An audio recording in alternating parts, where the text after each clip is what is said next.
হ্যাঁ, তো আমরা হেমিপ্লেজিয়া বা প্যারাপ্লেজিয়া যেগুলো বলেছিলাম, মনোপ্লেজিয়া মানে একটা ধরো কারোর হয়তো একটা হাত অ্যাফেক্টেড হয়েছে, তাকে সেটা হচ্ছে সিঙ্গেল অর্গ্যান, সিঙ্গেল মানে যদি হাত পা যে কোনো একটা যদি হয় তাকে বলে মনোপ্লেজিয়া। এটা কিন্তু একটা টার্ম। হ্যাঁ, এবারে হেমিপ্লেজিয়া মানে ওয়ান লেগ আর ওয়ান হ্যান্ড অ্যাফেক্টেড। হেমি মানে একটা হাত একটা পা, একটা সাইড। আর হচ্ছে তোমার ডিপ্লেজিয়া মানে বোথ হ্যান্ড অ্যাফেক্টেড, দুটো হাত শুধু অ্যাফেক্টেড হয়েছে, পাটাগুলো অ্যাফেক্টেড হয়নি। আর হচ্ছে হ্যাঁ বলছি, প্যারাপ্লেজিয়া মানে বোথ লেগ, মানে তাহলে হাত যদি দুটো হাত যদি হয় তাকে হচ্ছে ডিপ্লেজিয়া, আর প্যারাপ্লেজিয়া হচ্ছে দুই পা হচ্ছে অ্যাফেক্টেড হয়েছে। ঠিক আছে, এইবার হচ্ছে কোয়াড্রিপ্লেজিয়া মানে দু হাত দু পা। তাহলে মনো মানে এক সিঙ্গেল, হেমি মানে একটা সাইড এক হাত এক পা, আর হচ্ছে প্যারাপ্লেজিয়া মানে হ্যাঁ দু পা, আর ডিপ্লেজিয়া মানে দুই হাত, আর কোয়াড্রিপ্লেজিয়া মানে দুই হাত দু পা। তাহলে এই টার্মটা আমি অলরেডি তোমাদের দিয়েছিলাম, একটু পড়বে। হ্যাঁ, এই টার্মটা কিন্তু জানতে হবে। হ্যাঁ দেখো, এটা তো যে লেম্যানেরা বলবে, তুমি যেহেতু একটা মেডিকেল গ্রাউন্ডে মেডিকেল এতে প্র্যাকটিস করবে, তুমি যদি হেমিপ্লেজিয়া বলো বা one hand one leg paralysis বলে দিলে ওই একই ব্যাপার, কিন্তু তুমি যদি পার্টিকুলার মেডিকেল টার্মটা বলতে পারো সেটা ভালো শোনাবে।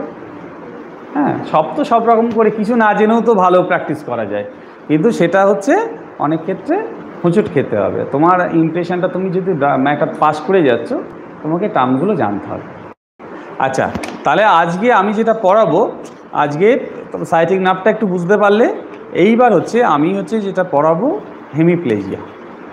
ঠিক আছে, হেমিপ্লেজিয়া কিন্তু ঠিক আমরা যেমন সেরিব্রোভাস্কুলার অ্যাক্সিডেন্ট যেটা পড়েছিলাম সেরকমই কিন্তু আমাদের মোটামুটি এটা হচ্ছে একটা one half of the body আমাদের মেনলি অ্যাফেক্টেড হয়। হ্যাঁ, সেটা ফেস, হ্যাঁ আপারেন্ট, আর হচ্ছে একটা সাইডের যদি পুরোপুরি মানে হাত পা হলো, সঙ্গে যদি মাউথটা যদি অ্যাফেক্টেড হয়, এটা হচ্ছে কমপ্লিট হেমিপ্লেজিয়া বলে। ঠিক আছে, যদি মানে সঙ্গে মুখটা যদি অ্যাফেক্টেড হয়, হ্যাঁ এটাকে কমপ্লিট বলে। আর যদি আনঅ্যাফেক্টেড থাকে, যদি মুখটা হয়তো অ্যাফেক্টেড হয়নি, সেক্ষেত্রে ইনকমপ্লিট হেমিপ্লেজিয়া বলে। হ্যাঁ, এটা একটু জানবে। এবার হচ্ছে কারণ কি, সেরিব্রোভাস্কুলার অ্যাক্সিডেন্ট আমরা কমন একটা পড়েছিলাম, সেরিব্রাল হেমারেজ ক্ষেত্রে হতে পারে। আর থ্রম্বোসিস, যেটা আমাদের মানে ব্লাড ক্লট করে কোনো একটা আর্টারি বা ভেসেলের মধ্যে ব্লক করে দিয়েছে ব্রেনের মধ্যে। হ্যাঁ, তাহলে সেক্ষেত্রে ওখান থেকে আমাদের কি হবে, আমাদের হচ্ছে মানে ব্লাড সার্কুলেশনটা যাবে না, আলটিমেট ওখানকার সেলগুলো ড্যামেজ হবে, তাই তো। এবং ওই জায়গায় সেল ড্যামেজ হওয়ার মানে অটোমেটিক্যালি তোমার কিন্তু একটা সাইড প্যারালাইসিস হয়ে যেতে পারে। এবার অনেক ক্ষেত্রে সেরিব্রাল এম্বোলিজম মানে যদি কোনো রকম ওই ধরনের একটা ক্লট যেতে কোনো একটা দেখা যাচ্ছে যে ছোটো ছোটো যে এগুলো আছে, মানে এয়ার এম্বোলিজম হতে পারে, বায়ু যে ধরো আমরা অক্সিজেন ইনজেক্ট করছি না, ইনজেক্ট করার সময় হয়তো দেখা যাচ্ছে যে পুরোপুরি মানে বাতাসটা পুরোপুরি করলো না, বার করলো না। হ্যাঁ, ওইটা যদি দেয়, ওইটার সময় এয়ার এম্বোলিজম ওই ভিতরে চলে যায় শরীর। হ্যাঁ, হতে পারে, এয়ার এম্বোলিজম যেটা বললাম, বাতাস হ্যাঁ ওটা ঢুকে যাবে, সেক্ষেত্রে হয়ে যায়। আর হচ্ছে কি মিডিল মেনিনজিয়াল হেমারেজ, মেনিনজেস বললাম, মেনিনজেসের আমাদের ব্রেনের কভারিংকে মেনিনজেস বলে, তাই তো। ও তিনটে লেয়ার আছে বলেছিলাম। সেই সাবডুরাল হেমারেজ বলেছিলাম এর আগে একটা সেরিব্রোভাস্কুলার অ্যাক্সিডেন্টে, যদি মিডিল মেনিনজিয়াল হেমারেজ যদি হয়, তাহলে কিন্তু ওখানে হতে পারে মানে ওখানকার সেলটা টোটাল ড্যামেজ হয়ে যাবে ব্লাড ক্লট করে। হ্যাঁ, মেনিনজেসে যদি আমাদের হেমারেজ হয় সেক্ষেত্রে একটা কজ। তারপর হচ্ছে সাব অ্যারাকনয়েড হেমারেজ, ওই যে অ্যারাকনয়েড যেটা বলেছিলাম, ডিএপি ড্যাপ, হ্যাঁ ড্রাম ম্যাটার, পায়াম্যাটার, অ্যারাকনয়েড মেটার আর পায়াম্যাটার বলেছিলাম না। অ্যারাকনয়েড যদি সাব অ্যারাকনয়েড স্পেসে যদি কোনো রকম হেমারেজ হয়, মানে ব্রেনের যে লেয়ারের যদি হেমারেজ হয়, সেই ক্ষেত্রে এটা হতে পারে। আর কি হয়, হাইপারটেনসিভ এনকেফ্যালোপ্যাথি, যদি যাদের কন্টিনিউ ব্লাড প্রেশার কোনো কন্ট্রোলে নেই, দীর্ঘদিন ধরে তাদের হচ্ছে ব্লাড প্রেশার, কোনো ওষুধপত্র খায় না, হ্যাঁ কোনো প্রেশার চেক করে না, ওইভাবে দিনের পর দিন চলছে, তাহলে কি হবে, এনকেফ্যালোপ্যাথি হাইপারটেনশন, তাই তো। হাইপারটেনসিভ এনকেফ্যালোপ্যাথি বলে। হ্যাঁ, দীর্ঘদিন ধরে ছোটো ছোটো ছোটো মাইল্ড স্ট্রোক হয়, একটু একটু একটু করে হেমারেজ হচ্ছে, তাহলে এই হেমারেজ হতে হতে ওইগুলো ক্লট করে এবং মাইল্ড স্ট্রোক বলে না, মাইল্ড স্ট্রোক হয়েছে, ওই ক্ষেত্রে হতে পারে। আর হতে পারে মাল্টিপল স্ক্লেরোসিস, আমাদের মানে যাদের ডায়াবেটিস আছে বা এজেড বয়সজনিত সমস্যার কারণে আমাদের ভেসেল বা আটারি, যেটা আটারি ভেসেল মানে আমাদের যেগুলো হচ্ছে মানে শিরা উপশিরা যেগুলো আছে এইগুলোর যে নর্মাল টোনিসিটি সেটা অনেক সময় লস হয়, স্ক্লেরোসিস হয়ে যায়। হ্যাঁ, সেটা স্ক্লেরোসিস হলে কিন্তু ওটা মানে ধরো যে প্রেশারটা যাওয়ার কথা রক্তটা মানে স্ক্লেরোসিস হওয়ার জন্য ওইটাকে আর বাড়তে পারছে না। হ্যাঁ, বয়স হলে হয়, ডায়াবেটিস থাকলে হয়, ঠিক আছে, সেই সব ক্ষেত্রে কিন্তু এটা হতে পারে। আর কি হতে পারে, অ্যাকিউট যদি হাইপোগ্লাইসিমিয়া হয়, হঠাৎ করে যারা দেখা যাচ্ছে সুগারের রোগী, হ্যাঁ, খুব রেস্ট্রিকশান করে, খাওয়া দাওয়া ঠিকমতো করে না, মানে ভয়তে খায় না, এদিকে ওষুধ খায়, অ্যালোপ্যাথি ওষুধ, গ্লাইকোমেট বা যেগুলো যেগুলো ওষুধ আছে আর কি, মেটফরমিন যেগুলো আছে এইসব ওষুধ খাচ্ছে, কিন্তু দেখা যাচ্ছে তার হঠাৎ করে গ্লাইসেমিক ইন্ডেক্স যেটা বলে সেটা অনেক সময় নেমে গেল, তখন সেন্সলেস হয়ে যায় অনেক সময়, তখন তাদেরকে আবার ওই ইয়েগুলো খাওয়ায় না, হ্যাঁ, গ্লুকোজ খাওয়ায় বা চিনি এই জাতীয় খাওয়ায়, লরেন্স খাওয়ায়, তাই না? তো সেক্ষেত্রে হঠাৎ করে কিন্তু ওটাও হতে পারে, এটা একটা কজ না, সুপার এক্সেসিভ যদি অনেক, হ্যাঁ হ্যাঁ হতে পারে। আর হচ্ছে কি হয়, হিস্টেরিক হেমিপ্লেজিয়া, এটা জেনারেলি ফাংশনাল হিস্টেরিয়া যাদের থাকে, হঠাৎ করে দেখবে এরকম দাঁত খিচুচ্ছে এগোচ্ছে, কিন্তু তার হয়তো দেখা যাচ্ছে যে ব্রেনের কিন্তু কোনো রকম এমআরআই করলে কোনো কিছু ধরা পড়ছে না। হ্যাঁ, ওইটাই তো, ঠিক আছে, সেটাই তো বলছি, হিস্টেরিয়া মানে ওই এক ধরনের মৃগী, হয়তো ওদের সবসময় কোনো রকম প্যাথোলজিক্যাল কিছু পাওয়া যায় না, এটা ফাংশনাল। আমাদের আরেকটা হচ্ছে যেটা ধীরে ধীরে, একটা হচ্ছে অ্যাকিউট, এগুলো আগের যেগুলো বললাম সেগুলো অ্যাকিউট অনসেট, হঠাৎ করে হেমিপ্লেজিয়া হতে পারে। আর এবার হচ্ছে গ্র্যাজুয়াল অনসেট, ধীরে ধীরে ধীরে ধীরে হতে পারে। সেটা কি, একটা হচ্ছে সেরিব্রাল টিউমার যদি থাকে, সেরিব্রাল টিউমার আমাদের মানে ব্রেনের মধ্যে যদি কোনো রকম টিউমার থাকে, সেই টিউমারটা ট্রিটমেন্ট হচ্ছে না, আস্তে আস্তে আস্তে আস্তে বাড়ছে, বেড়ে গিয়ে সেখান থেকেও কিন্তু অনেক সময় মানে এটা এই হেমিপ্লেজিয়া হতে পারে, কারণ ওখানকার ওই জায়গাটা অকুপাই করে নিচ্ছে এবং ওখানকার যে আটারি ভেসেল বা যেগুলো আছে সেগুলো প্রেশার পড়ছে, আলটিমেট ব্লাড সার্কুলেশন হবে না, অসুবিধা হবে। আর কি হতে পারে, সেরিব্রাল অ্যাবসেস মানে যদি কোনো রকম ফোড়া, মানে এই ধরনের ফোড়া বা কার্বানকেল এরকম জাতীয় জিনিস ইন্টারনাল সেরিব্রাল অ্যাবসেস হয়েছে, হ্যাঁ, বয়েলস কার্বানকেল যেটা অ্যাবসেস হয় সেরকম হয়েছে। আর হচ্ছে কি, একটা হচ্ছে ক্রনিক সাবডুরাল হেমারেজ, যেটা হেমাটোমা, হয়তো দেখা যাচ্ছে যে ওই সাবডুরাল হেমারেজ ছিল, সেই ওখান থেকে হেমারেজ হয়েছে, রক্তক্ষরণ হয়েছে, অল্প অল্প রক্তক্ষরণ হয়ে ওটা হেমাটোমা তৈরি হয়ে গেছে। হেমাটোমা মানে রক্তটা ক্লট করে গেছে, এবার ক্লট করে আলটিমেট এটা জমে যাচ্ছে, এবার ওইটা প্রেশার ক্রিয়েট করবে, সেখান থেকেও কিন্তু ধীরে ধীরে এটা হতে পারে। এগুলো গ্র্যাজুয়েট অনসেট। আর হচ্ছে কি, ক্রনিক যদি ফলোয়িং মেনিনজাইটিস যদি হয়, অনেক সময় মেনিনজাইটিসে ইনফ্ল্যামেশন হয়ে মেনিনজাইটিস হতে পারে, সেটা হচ্ছে বললাম ভাইরাল মেনিনজাইটিস হতে পারে, টিউবারকুলার মেনিনজাইটিস হতে পারে, ব্যাকটেরিয়াল ইনফেকশন থেকে হতে পারে, এই ক্ষেত্রেও কিন্তু একটা হতে পারে। আর এনকেফেলাইটিস থেকে হতে পারে, ঠিক আছে, এতগুলো কজ। এইবার আমি যেটা বলবো যে এবার হেমিপ্লেজিয়া হলে তার জেনারেলি সাইন সিমটমস এগুলো কি হয়, এটা হচ্ছে অনসেট জেনারেলি ধীরে ধীরে হয়, ইনসিডিয়াস ধীরে ধীরে হয়, সঙ্গে এটা বোথ মেল এবং ফিমেল সমানভাবেই অ্যাফেক্টেড হতে পারে।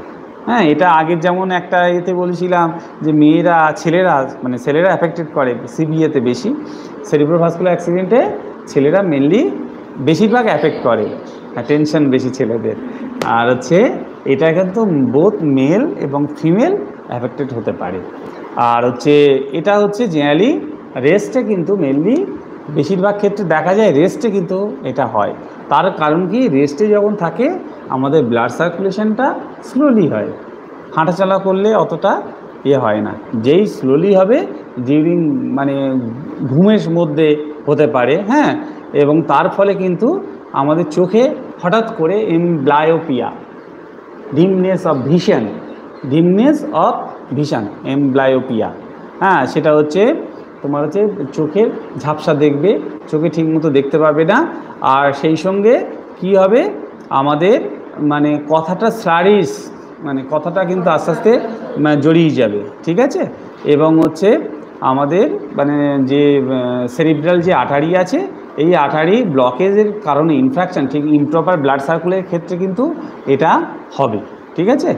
আর তার ফলে কি হবে, আমাদের যেটা আমাদের মোটর স্কিল যেটা বলছে, হাঁটা চলা, গাড়ি চালানো, তারপরে তোমার দৌড়ানো, হ্যাঁ, এইগুলো কিন্তু ইম্পেয়ার্ড হবে, মানে ক্ষতিগ্রস্ত হবে, আমি ঠিকমতো চলতে ফিরতে পারবো না। আর কী হবে, ডিফিকাল্টি গ্রাস্পিং, মানে তোমার যে কোনো জিনিস ধরতে গিয়ে সমস্যা হবে, যে কোনো এইটা জিনিস ধরতে পারবো না, ঠিক আছে, ধরা প্রপারলি এখান থেকে ওখানে রাখতে আমি পারবো না। আর কি হতে পারে, আমাদের মাসেল উইকনেস হতে পারে, সঙ্গে আমাদের স্টিফনেসও হতে পারে। সবসময় যে উইকনেস হচ্ছে তা না, স্টিফনেস হয়ে যায়, স্প্যাস্টিসিটি বলে, তাই তো, সেটা হতে পারে। আর একটা কি হতে পারে, এটা যদি দীর্ঘদিন যদি চলতে থাকে, আলটিমেট ওই উইকনেস স্টিফনেস থেকে আস্তে আস্তে তোমার পার্মানেন্টলি ওটা স্প্যাস্টিসিটি তৈরি করে, ঠিক আছে। আর হচ্ছে আমাদের হাঁটা চলার যে ইকুইলিব্রিয়াম, হাঁটা চলার যে ব্যালেন্সটা, সেটা কিন্তু আস্তে আস্তে নষ্ট হয়ে যায়। নামনেস, টিংলিং সেনসেশন, হ্যাঁ হ্যাঁ, সিমটমস তো এটা তো হবে। নার্ভ মানে কি, নার্ভের কোনো রকম অ্যাফেক্টেড করা মানে সেই জায়গাটা একটা নামনেস অবশ থাকবে, টিংলিং সেনসেশন, ঝিনঝিনি একটা ব্যাপার থাকবে, একটা সার্কুলেশন, শুধু সার্কুলেশন বলে নয়, ওটা চাপ পড়লে ওটা নর্মাল যে কাজটা সেটা ঠিক মতো করে করতে পারবে না। আচ্ছা শোনো, এইবার হচ্ছে তার ফলে আমাদের হাঁটা চলা করতে সমস্যা হবে এবং সঙ্গে সঙ্গে আমাদের কথা জড়িয়ে যাবে। যদি সেভেন্থ ক্রেনিয়াল নার্ভ বা ফেসিয়াল নার্ভ যদি অ্যাফেক্টেড করে, আমাদের মুখটা অ্যাফেক্টেড করবে এবং সঙ্গে সঙ্গে হেমারেজ হলে তো আর বলে কয়ে হবে না, কার কোথায় হবে বলা যাবে না। এবার আমাদের সেরিব্রাল, এবার 12 পেয়ার্স অফ ক্রেনিয়াল নার্ভের কথা ভাবো, যার যে জায়গায় হয়তো অ্যাফেক্ট করেছে তার চোখেও সমস্যা হতে পারে, কারোর মুখটা, জিভে যদি হাইপোগ্লোসাল নার্ভ অ্যাফেক্ট করে জিভটা বেঁকে যাবে, কারোর হয়তো 7 ক্রেনিয়াল নার্ভ অ্যাফেক্ট করেছে, তাহলে সেক্ষেত্রে ফেসিয়াল প্যারালাইসিসের যে সিমটমসগুলো থাকবে সেইগুলো থাকবে। হ্যাঁ, কারোর হয়তো মানে অডিটরি নার্ভের বা অপটিক নার্ভের যদি এইসব জায়গায় যদি হয়, তাহলে চোখে দেখতে সমস্যা হবে, অডিটরি যদি হয় কানে শুনতে অসুবিধা হবে, বুঝতে পেরেছ, অনেক কিছু অসুবিধা হবে। সেটা তার কোন জায়গায় হেমারেজ হয়েছে বা কোন জায়গায় তার টিউমার হয়েছে, কোন জায়গায় তার এফেক্ট হচ্ছে ব্রেনের, সেই জন্যে সে তার উপরে কিন্তু ডিপেন্ড করবে। আমরা বলেছিলাম সেরিব্রাল হেমিস্ফিয়ার, সেই তার 4টে লোব আছে, frontal lobe, occipital lobe, parietal lobe, temporal lobe. তাহলে মনে আছে, ওই জায়গার বিভিন্ন জায়গায় যদি যে জায়গাগুলো অ্যাফেক্টেড করবে সেই অনুযায়ী তার কিন্তু সেই নার্ভটা ড্যামেজ করবে, তার ড্যামেজ করলে সেই ধরনের সিমটমস আসবে। হ্যাঁ, আচ্ছা, এইবার হচ্ছে যদি আমাদের 12 ক্রেনিয়াল নার্ভ হাইপোগ্লোসাল যদি হয়, তাহলে আমাদের টাংটা ডেভিয়েশন হবে। এইবার মোটর ফাংশানেও আমাদের লস করবে, ঠিক আছে। মোটর ফাংশানের মধ্যে আমাদের জেনারেলি মাসেল কিন্তু সঙ্গে সঙ্গে কিন্তু ইমাসিয়েটেড বা এইসবগুলো হয় না। হ্যাঁ, ওটা যদি লং রান যদি চলতে থাকে, তাহলে কিন্তু আমাদের নিউট্রিশনের সমস্যা হয় এবং সেক্ষেত্রে কিন্তু আমাদের আস্তে আস্তে মাসেলটা আস্তে আস্তে সরু হতে থাকে। কিন্তু জেনারেলি হেমিপ্লেজিয়ার আর্লি স্টেজে কিন্তু একদম সরু হয়ে যায় না, কারণ ওটা ব্লাড সার্কুলেশন মোটামুটি চলে, কিন্তু এইবার আস্তে আস্তে শুয়ে বসে থাকতে থাকতে ওর ব্লাড সার্কুলেশন আরও খারাপ হয়, যদি এক্সারসাইজ না করে তখন কিন্তু আস্তে আস্তে মাসেলগুলো এগুলো কমতে থাকে এবং সঙ্গে সঙ্গে আমাদের পাওয়ার যেটা আছে সেই পাওয়ারটা আমাদের লস হয় এবং ঠিকমতো উইকনেস হয়ে যায়। This condition is called paresis. হ্যাঁ, প্যারেসিস, ঠিক আছে, যদি মানে উইকনেস অফ মাসেল, হ্যাঁ, সেই ক্ষেত্রে সেই কন্ডিশনটাকে বলা হয় যে হচ্ছে প্যারেসিস। হ্যাঁ, এবং হচ্ছে টোনিসিটি অফ মাসেলের এটা ইনক্রিজ করে এবং হচ্ছে তার ফলে হচ্ছে clasp knife or jack type of rigidity, মানে প্রথম যদি তুমি একটা ইনজুরি করো, মানে চাপো, তো এরকম হবে, আসলে এরকম হবে, তারপর হঠাৎ করে এরকম হয়ে যাবে, জার্কিং, বুঝতে পেরেছো। প্রথমে ফিজিওথেরাপি যখন তুমি ব্যায়াম করাচ্ছ, ধরো তুমি একটা পেশেন্টকে এইভাবে ফ্লেক্সন করাচ্ছ, এক্সটেনশন করাচ্ছ, জেনারেলি কী হবে, এইভাবে হবে, তাই তো। এবার তুমি যখন চাপ দেবে তখন এরকম হবে, কাঁপবে, হঠাৎ করে এরকম চলে যাবে, বুঝতে পেরেছো। এবং সেই সঙ্গে অল যে মানে মাসেলের যে এইগুলো আছে, আমাদের নর্মাল যে একটা মানে কোঅর্ডিনেশন যেটা থাকে সেইগুলো কিন্তু লস হবে এবং রিজিডিটিটা বাড়বে। হ্যাঁ, এবং আমাদের যে সেন্সরি ফাংশন জেনারেলি খুব একটা চেঞ্জ হয় না, মোটরটাই ম্যাক্সিমাম ক্ষেত্রে হয়। উপরে হাত দিলে দেখা যায় সেন্স পাচ্ছে পেশেন্ট মোটামুটি। আর রিফ্লেক্স হচ্ছে যত সুপারফিশিয়াল রিফ্লেক্স আছে, সুপারফিশিয়াল রিফ্লেক্সে অ্যাবডোমিনাল রিফ্লেক্স দেখা যায়, হ্যাঁ, প্ল্যান্টার রিফ্লেক্স পায়ের তলায় যদি এই ব্যাবিস্কি সাইন যেটা বলে এইটা আমাদের ফ্লেক্স হয়ে যায়, সেটা আমাদের ওটা এক্সটেন্ড হয়ে যায়, ঠিক আছে। আর হচ্ছে আমাদের ডিপ রিফ্লেক্স যেটা আছে, নিজাক যেটা আছে, নিজাক করলে পাটা একটু মারলেই সঙ্গে সঙ্গে পাটা এরম করে দেবে, মানে জোরে জোরে এক্সাজারেটেড করবে, বুঝতে পেরেছো? নিজাকটা কি একটা পায়ের উপরে একটা, ওটা আমি প্র্যাকটিক্যালের সময় দেখিয়ে দেবো কোনো সময়। এরম করে যদি পাটা তোলো, ফ্রিলি রাখো, এবার এখানে যদি তুমি করো, এখানে এখানে এটা যদি ফ্রিলি লাগাও এখানে, তখন দেখা যাবে পাটা এরাম এরাম এরাম এরাম এরাম করবে, মানে একটুখানি মারলেই এক্সাজারেটেড করবে। একটা হ্যামার আছে,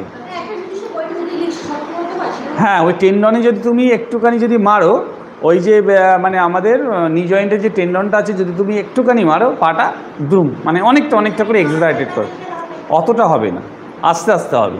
আর যাদের মানে যাদের টনিসিটি এটা যদি নষ্ট হয়ে যায়, তখন এটা রিফ্লেক্স বলে, এই জার্ক রিফ্লেক্স বলে, হ্যাঁ, তার ফলে এক্সাজারেটেড হবে, মানে এটা বেড়ে যাবে, মানে একটুখানি করলেই পাটা এরকম হবে, ঠিক আছে।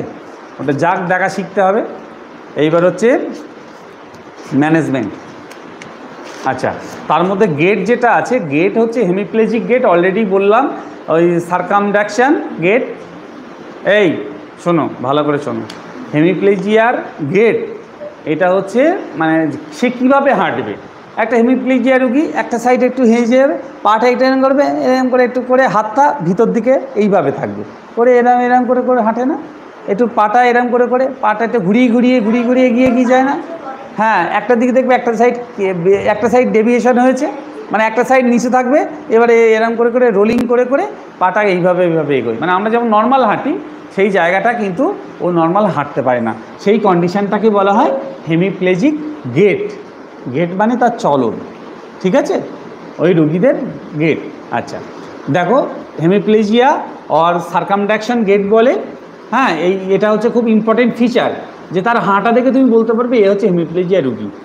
Patient stands with adductor arms, হাতটা এরকম করে রাখবে, আর হচ্ছে কি ফ্লেক্সড এলবো ফ্লেক্স করবে, সঙ্গে সঙ্গে রিস্ট অ্যান্ড স্মল জয়েন্ট সব কিন্তু ফ্লেক্স থাকবে, রিস্ট এলবো ফিঙ্গার জয়েন্ট সব কিন্তু ফ্লেক্স থাকবে, এইভাবে এরম করে যাবে, ঠিক আছে। ডিউরিং ওয়াক দ্য পেলভিস স্টিলটেড, মানে পেলভিসটা এরম করে নড়বে, ফিক্সড হয়ে সে যেতে পারবে না, মানে পেলভিস যেটা আছে এরকম টলতে একটা সাইড কাত হয়ে এরকম টলতে যাবে, ঠিক আছে। এবং হচ্ছে tilted on the healthy side, আর হচ্ছে মানে একটা সাইডটা ঝুঁকে থাকবে হেলদি দিকটা, আর হচ্ছে foot is drug along ground, মানে সেমি সার্কেল করে করে এইভাবে পাটাকে এগোবে, এইভাবে আমরা যেমন সোজা হাঁটি, ও পাটাকে এরম করে, ও তো বড় পা ফেলে তো চলতে পারবে না, তখন এইভাবে করে হবে, হাতটা এরম করে হাঁটবে, এরম করে হাঁটবে, বুঝতে পেরেছো? হ্যাঁ যাও। আচ্ছা, এইবার ইনভেস্টিগেশন করলে আমরা কি পাবো, ইনভেস্টিগেশন কি দেব আমরা, জেনারেলি আমাদের লিপিড প্রোফাইল যেটা আছে, সেই লিপিড প্রোফাইল টেস্ট করলে দেখা যাবে যে আমাদের মানে সেই সব পেশেন্টদের, হেমিপ্লেজিয়া পেশেন্টদের আমাদের লিপিড প্রোফাইলের বিশেষ করে এলডিএল যেটা আছে, ট্রাইগ্লিসারাইড যেগুলো আছে সেগুলো বেশি থাকবে, বাড়া থাকবে, কারণ আমার ব্লকেজ হচ্ছে, মানে কি আমার ব্লকেজ হওয়া মানে আমার এলডিএল ট্রাইগ্লিসারাইডটা বেড়ে যায়, তাই তো। এলডিএল ট্রাইগ্লিসারাইড বাড়ে কেন, আমাদের শরীরে যে আমরা তৈলাক্ত জিনিস, ফ্যাট জাতীয় জিনিস যদি বেশি ইনটেক করি, আমরা যদি বার্ন না করি, তাহলে রক্তের মধ্যে ওইগুলো ঢুকে যায়, তাই তো, রক্তের মধ্যে তো সার্কুলেশন হয়। এবার সার্কুলেশন হলে কি হবে, আমাদের যে ছোট আটারিগুলো আছে বা ভেসেলগুলো আছে, সেগুলোর মধ্যে ওগুলো জমে যাবে এবং জমে গিয়ে ব্লক করবে, হ্যাঁ, ইনসাফিসিয়েন্ট ব্লাড সার্কুলেশনে হওয়ার কারণে আস্তে আস্তে ওখান থেকে হেমারেজ করিয়ে দিতে পারে, ব্লকেজ করে, তাই তো, বা ওই জায়গার সেলগুলো ড্যামেজ করে, হ্যাঁ কার্ডিয়াক আটারি, যেটা করোনারি আটারি বলে, হ্যাঁ, হার্টে তো হয়ই, সেরিব্রালও হয়। আচ্ছা, এইবার ওইটা বেড়ে যেতে পারে, ট্রাইগ্লিসারাইড কোলেস্ট্রল বেড়ে যেতে পারে ইনভেস্টিগেশানে। আর কি অ্যানজিওগ্রাফি করলে দেখা যাবে, কি দেখা যাবে যে কোন জায়গায় ব্লক আছে, তাই তো। তাহলে আমাদের প্রথম টেস্ট হচ্ছে কি ব্লাড টেস্টে লিপিড প্রোফাইলটা মেনলি দেবো, আমরা দেখব যে ট্রাইগ্লিসারিড, কোলেস্ট্রল আর হচ্ছে এলডিএল, এগুলো ভিএলডিএল এগুলো বেশি আছে কি না। এইচডিএল মানে গুড কোলেস্ট্রল, সেটা বেশি থাকলে ভালো, কিন্তু এলডিএল বেশি থাকলে মানে বেশি মানে নর্মাল রেঞ্জের মধ্যে থাকতে হবে। এলডিএলটা বেশি থাকা মানে কিন্তু আমাদের ব্লাড মানে ওই রক্তের ডেন্সিটিটা কিন্তু বেড়ে যাচ্ছে, ফ্যাট জাতীয় জিনিস। আচ্ছা, তারপরে সেরিব্রাল অ্যাঞ্জিওগ্রাফি করলে দেখা যাবে যে কোন জায়গার আমাদের অবস্ট্রাকশনটা আছে। তারপরে কি আমাদের সিএসএফ যেটা আছে সেটা মোটামুটি নর্মাল থাকে, বাট এটা কোনো সময় দেখা যায় যে যদি সেরিব্রাল ইডিমা হয় সেক্ষেত্রে এটার কিন্তু বেশি প্রেশারটা বাড়তে পারে। হ্যাঁ, সেক্ষেত্রেও এটা কিন্তু জেনারেলি সিএসএফটা নর্মাল থাকে। আচ্ছা, ইসিজি যেটা আছে দেখা যাবে যে ভোল্টেজটা দিয়ে যেটা হয় সেটা তো কিন্তু স্লো থাকে। হ্যাঁ, স্লো ফ্রিকোয়েন্সি থাকে, হ্যাঁ, লো ভোল্টেজ থাকে। হ্যাঁ, ইসিজিতে মানে যেটা উঠছে, হ্যাঁ, যেটা পিকিউআরএসটি যে ওয়েভটা ওঠে না, এটা দেখা যাবে যতটা ওঠার কথা সেগুলো স্লো হচ্ছে, মানে বেশি উঠছে না। অ্যারিথমিয়া বলে, রিদিংয়ের গণ্ডগোল হয়, এইগুলো হতে পারে। হার্টের ক্ষেত্রে মেনলি আসে এটা। আর সিটি স্ক্যানটা আর্লি স্টেজে কিন্তু আমাদের সিটি স্ক্যান করতে হয়, কারণ হচ্ছে আর্লি স্টেজে হেমারেজ যেটা হয় সেটা কিন্তু এমআরআই করলে অতটা ধরা পড়ে না, সেই জন্য আর্লি স্টেজে কিন্তু সিটি স্ক্যানটা দেওয়া হয় যে ডেমনস্ট্রেট করার জন্য। হ্যাঁ, এবং হচ্ছে ওই জায়গাটার কোন জায়গাগুলো কোথায় কতটা হেমারেজ হয়েছে বা হেমাটোমা হয়েছে সেটা বোঝা যায়, এবং পরবর্তীকালে আমরা এমআরআই করতে পারি। হ্যাঁ, মানে যদি কিছু স্টেজে পরে মানে আর্লি স্টেজে সিটি স্ক্যান দিয়ে ওটা দেখে নেওয়া হয় কেমন কী হয়েছে, পরবর্তীকালে সেটা আমরা এমআরআইও করতে পারি। তাহলে টেস্ট কী কী দিতে পারি আমরা? এক হচ্ছে ব্লাড লিপিড প্রোফাইল, 2 নম্বর হচ্ছে আমরা সিএসএফের খুব একটা চেঞ্জ কিছু থাকে না, নর্মাল থাকে। আর হচ্ছে 2 নম্বর হচ্ছে 3 নম্বর হচ্ছে আমাদের ইসিজি দিতে পারি। ইসিজি দেখা যাবে ইসিজি রেটগুলো খুব মানে ওই এগুলো লো ভোল্টেজ হতে পারে। আর হতে পারে কি আমাদের সিটি স্ক্যানটা দিতে হবে, খুব ইম্পর্টেন্ট হচ্ছে সিটি স্ক্যান। যদি এরকম হয় সঙ্গে সঙ্গে সিটি স্ক্যান করিয়ে আসতে হবে, সিটি স্ক্যান করে দেখে নিতে হবে। যেটা হসপিটালে ভর্তি হলে সঙ্গে সঙ্গে তোমাদের কাজ হচ্ছে সঙ্গে সঙ্গে হসপিটালে নিয়ে যাওয়া, বলে দেওয়া পেশেন্টে তোমাকে ডাকলো, পাশের বাড়ি কারোর এরকম হচ্ছে, হ্যাঁ, একটা সাইড বেঁকে যাচ্ছে, ঠিকমতো চোখে দেখছে না, মাথা যন্ত্রণা করছে, এরকম যদি হয় তুমি অ্যাজ এ ফিজিওথেরাপিস্ট বা অ্যাজ এ থেরাপিস্ট হিসাবে, ফিজিওথেরাপি বলবো না, তুমি হচ্ছে এখন যোগা ন্যাচুরোপ্যাথি স্পেশালিস্ট, যখন তুমি এইটা নিয়ে যাবে তখন তোমাকে যদি ডাকে যে দেখ তো এটা কী হয়েছে, ও এরম করছে, গো করছে, কথা বলছে, জড়িয়ে যাচ্ছে, তখন তোমার সঙ্গে সঙ্গে কাজ হবে ইমিডিয়েটলি একটা অ্যাম্বুলেন্স বা গাড়ি করে হসপিটালে, নিয়ারেস্ট হসপিটালে নিয়ে যাওয়া, অ্যাডভাইস করা। তুমি বড়জোর প্রেশারটা একবার দেখে নেবে যে প্রেশারটা কতটা কি আছে, একবার দেখে নিয়ে সঙ্গে সঙ্গে বলবে হসপিটালে নিয়ে যেতে হবে। হ্যাঁ, কারণ যত দেরি করবে তত কিন্তু এই ক্ষতি হবে। আর যদি দেখা যায় যে কোনো পেশেন্ট মোটামুটি মানে নিউরোলজিক্যাল ডিসঅর্ডারটা আছে অনেক কিছু, সেক্ষেত্রে তোমার কাজ হবে বিভিন্ন রকম এক্সারসাইজ করানো, এক্সারসাইজের ফ্লেকশান, এক্সটেনশান, রেঞ্জ অফ মোশন যেটা আছে, প্রত্যেকটা জয়েন্টের যে মুভমেন্টগুলো আছে সেই মুভমেন্টগুলো কিন্তু তোমাকে ঠিকমতো করে করাতে হবে। প্রত্যেকটা স্মল জয়েন্ট যেটা হচ্ছে ফিঙ্গার জয়েন্ট যেটা বলে, হ্যাঁ, এইসব জয়েন্টের মুভমেন্টগুলো, ফ্লেকশান এক্সটেনশানগুলো করতে হবে। এই রিস্ট জয়েন্টের মুভমেন্ট, ফ্লেকশান এক্সটেনশান, রোটেশন করতে হবে। হ্যাঁ, সেই জন্য রেঞ্জ অফ মোশন প্রত্যেকটা জয়েন্টের এগুলো জানতে হবে। আর সেই সঙ্গে কী করতে হবে, যদি কারোর স্পিচ মানে কথা বলতে সমস্যা হয় তাহলে স্পিচ থেরাপি বা ল্যাঙ্গুয়েজ যে থেরাপি, স্পিচ থেরাপির আলাদা পার্ট আছে, সেগুলো জানতে হবে যে বিভিন্ন রকম স্পিচ থেরাপি কথা বলানোর অভ্যাস করাতে হবে। জেনারেলি আমরা বলেছিলাম তোমার ওই এর ক্ষেত্রে ভাওয়েলগুলো বলানো, এ, ই, আই, ও, ইউ এইগুলো বলা যেতে পারে, ব্লোয়িং করা, মুখ দিয়ে ফু দেওয়া, এইসবগুলো, বা হাত দিয়ে বেলুন ফোলানো, শাঁখ বাজানো।